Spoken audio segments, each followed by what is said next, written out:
Hello game fans and welcome to another first impressions video from Gaming Debugged. When you first boot up Hyper Sentinel, it's like being transported back in time.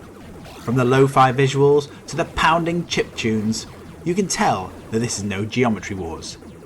This has been wrenched from the 1980s, upscaled to widescreen and polished with eye-popping HD. Here is my first impressions of Hyper Sentinel.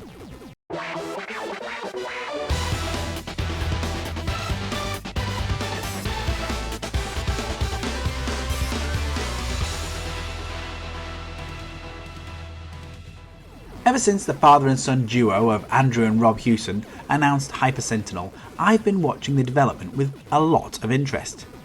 Andrew was the founder of the 8-bit video game publisher Houston Consultants, who created the classic Uridium, and then later the other classic Pinball Dreams.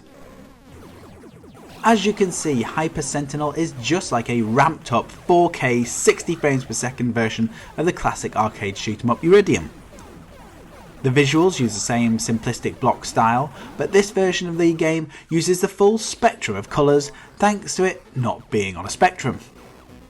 The gameplay is fast and furious, and there are a ton of power-ups used to help clear the decks of those massive enemy battle cruisers. Players go from side to side, and when they reach the end of the space area, they get turned around automatically. There is a ton of different enemies to defeat, from little flies to huge big guardians.